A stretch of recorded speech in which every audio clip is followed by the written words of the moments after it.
अस्सलाम वालेकुम स्टूडेंट्स, उम्मीद है आप खैर वाफियत के साथ होंगे। स्टूडेंट्स, तो आज के लेक्चर में हमने क्वेश्चन नंबर 39 से स्टार्ट करेंगे।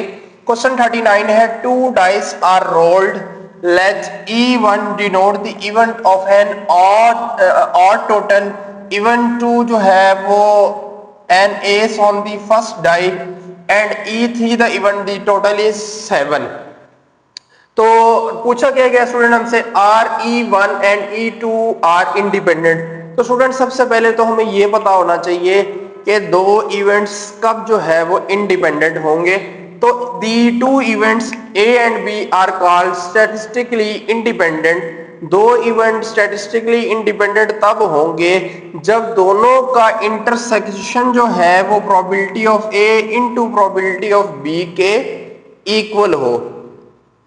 वेयर पी प्रोबेबिलिटी है, इन दोनों में प्रोबेबिलिटीज में कोई भी जीरो के इक्वल ना हो। स्टूडेंट, जब ये चीज जो है वो आपकी इक्वल आएगी तो उस सूरत में आप कह सकते हैं कि आपके जो इवेंट्स होंगे वो क्या होंगे, इंडिपेंडेंट होंगे। या एक इसके अलावा एक और चीज है कि अगर probability of A given B equal हो जाए प्रोबेबिलिटी ऑफ ए के, या अगर आप इस तरह लिखते हैं probability of B given A, तो वो इक्वल आ जाए प्रोबेबिलिटी ऑफ बी के, where probability of B not equals to zero. तो इस केस में भी स्टूडेंट्स हमारे जो इवेंट्स होंगे वो आपस में क्या होंगे, इंडिपेंडेंट होंगे। तो उम्मीद है आपको इंडिपेंडेंट का कॉन्सेप्ट समझ आ गया होगा। अब हम स्टार्ट करते हैं क्वेश्चन को।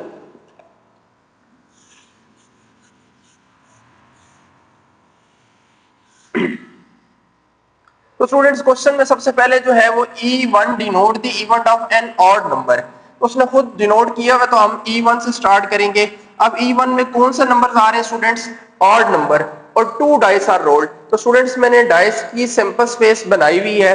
तो जो स्टूडेंट्स आज की वीडियो देख रहे हैं और सिंपल स्पेस बनाना नहीं आती स्टूडेंट्स, तो इस चैप्टर के फर्स्ट 2 वीडियोस में मैंने डाइस की सिंपल स्पेस बनाने का बेहतरीन तरीका आपको वो बताया है, आप वहां से देख लीजिएगा।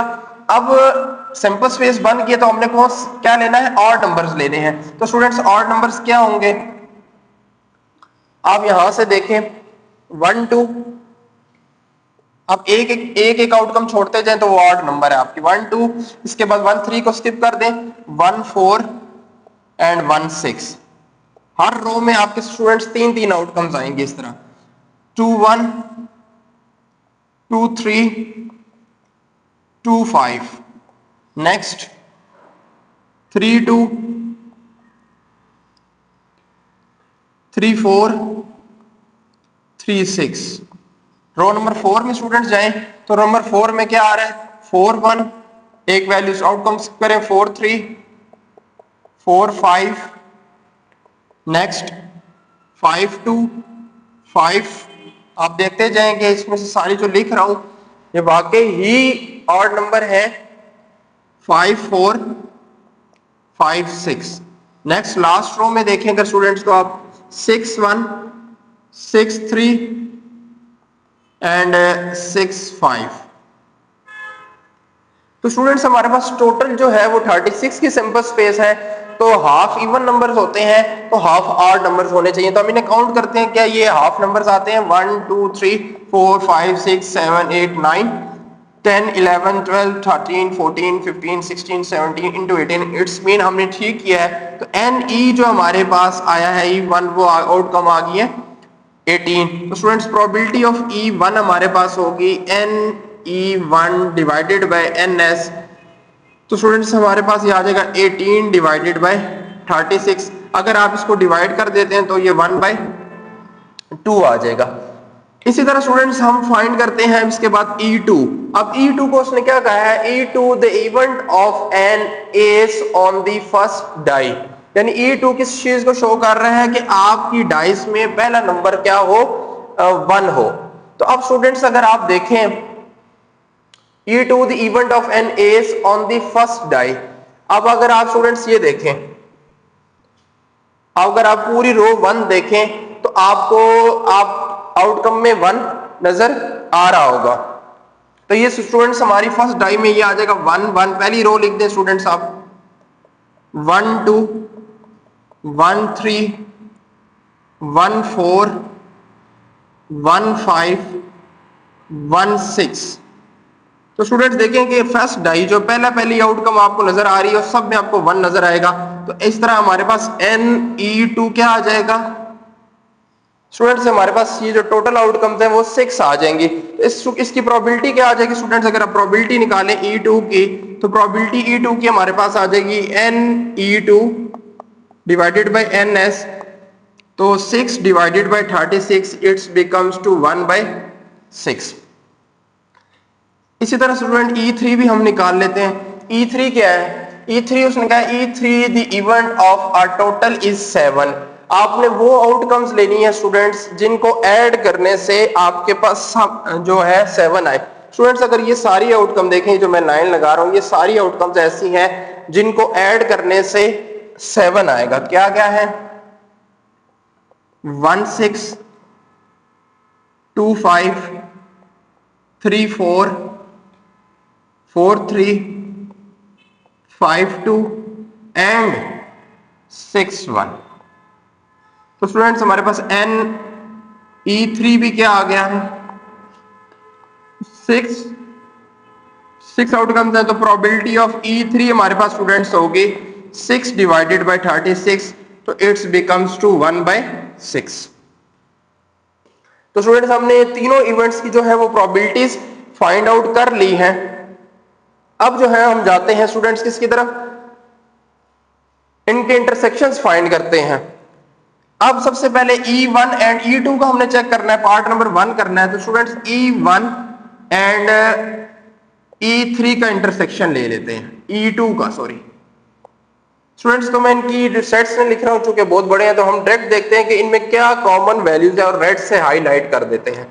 E1 आपके सामने ये है, E2 आपके सामने ये है स्टूडेंट्स। तो कौन सी कॉमन वैल्यूज आ रही हैं आप देखें जरा E1 और E2 में। ये थे हमारे पास ऑड नंबर और ये थे हमारे पास जिनमें डाई में फर्स्ट 1 आ रहा है।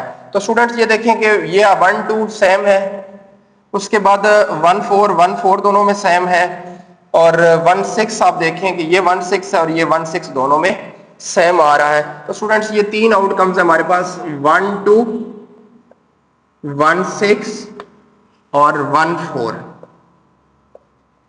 तो स्टूडेंट्स हमारे पास N intersection E1 and E2 क्या आ जाएगा, 3 आउटकम्स आ जाएंगे। तो अगर आपने इसकी प्रोबेबिलिटी निकालनी है स्टूडेंट्स, तो इसकी प्रोबेबिलिटी क्या होगी, probability of E1 intersection E2। तो ये 3 को आप डिवाइड कर दें टोटल पे 36 पे, 3 1 जार 3 12 जार, तो ये आ जाएगी 1/12।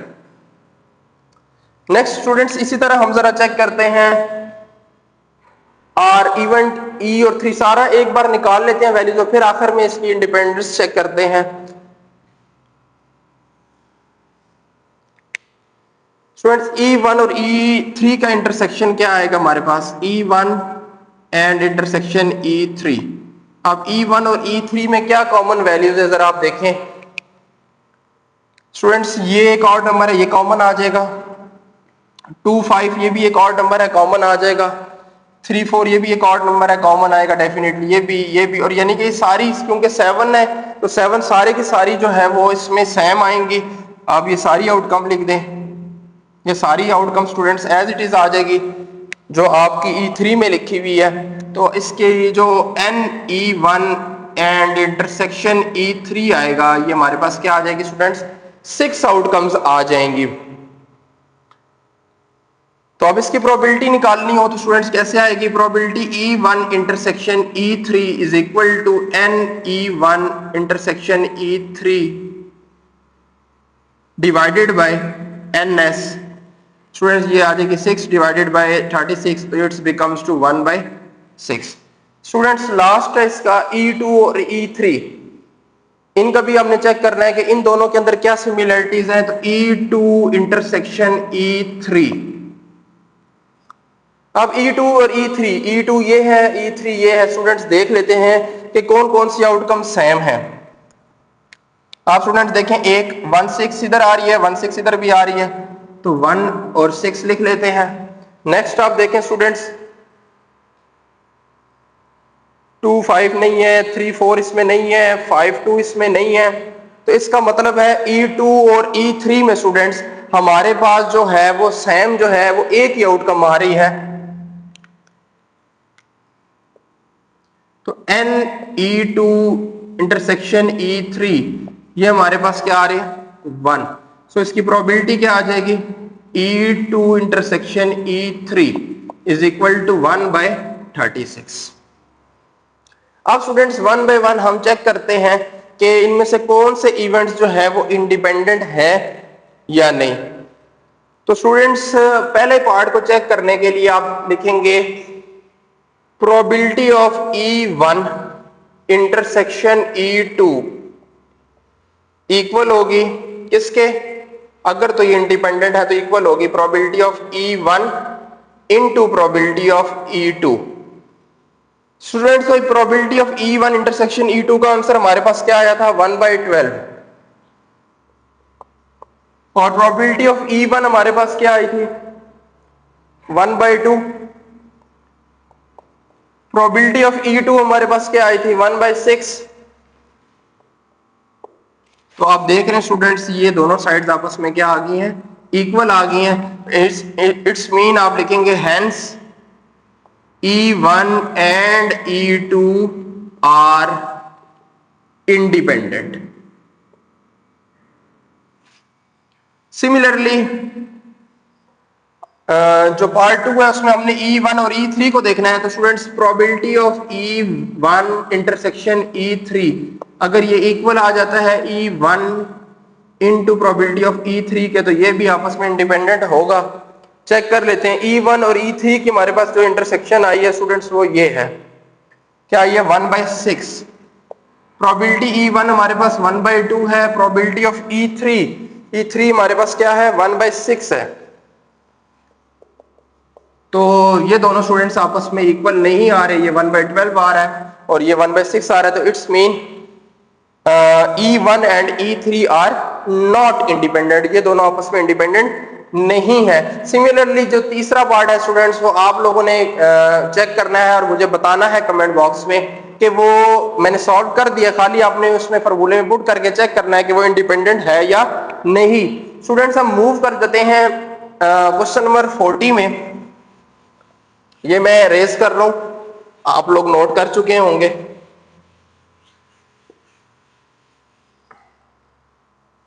बड़ा आसान सा क्वेश्चन है सर। क्वेश्चन है स्टूडेंट्स क्वेश्चन नंबर 40। क्वेश्चन को रीड करें। The probability of a boy will pass an examination आपको दी गई है क्या 3/5। Let A denotes the probability, let's A denote the event, the boy will pass the examination। तो probability of A हमें दी गई है स्टूडेंट्स क्या है 3/5। सिमिलरली स्टूडेंट्स आपने इसी तरह लिखना है डेट फॉर अ गर्ल, उसकी भी दी हुई है पास होने की। Let B denote the event that girl will pass the examination, वो हमें दी हुई है probability B is equal to 2/5। Find क्या करना है what is the probability that at least one of them will pass the examination. अब देखिए स्टूडेंट एक चीज यहां पे आपको क्लियर होनी चाहिए कि जो इवेंट्स हैं हमारे पास बॉय का पास होना डिपेंड नहीं करता कि अगर बॉय पास होगा तो गर्ल भी पास होगी, या अगर गर्ल पास होगी तो बॉय भी पास होगा। तो ये दोनों इट्स मीन ये दोनों जो इवेंट हैं hence A and B are independent. Hence A and B are independent. तो स्टूडेंट्स हम कौन सा फॉर्मूला यूज करेंगे, probability of A union B is equal to probability of A plus probability of B and minus probability of A intersection B.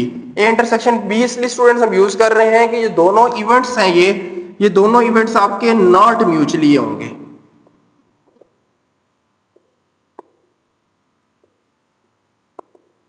Not mutually exclusive, जब B word होता है तो ए intersection B वाली term use होती है। अब values put करते हैं स्टूडेंट्स, वैल्यूज पुट करने हैं। प्रोबेबिलिटी ऑफ ए आपके पास क्या है 3/5, प्रोबेबिलिटी ऑफ बी हमारे पास क्या है 2/5। और स्टूडेंट्स इसकी जगह हम क्या करेंगे, या आप एक दफा जो है इसको इसी तरह ए इंटरसेक्शन बी, क्योंकि इंडिपेंडेंट इवेंट है हमने मेंशन कर दिया है, तो ए इंटरसेक्शन बी की जगह आप यूज करेंगे probability of A into probability of B. यहां आप देयरफॉर करके बता दें कि probability of A intersection B जो है वो इक्वल होता है probability of A into probability of B के। So 3/5 plus 2/5 minus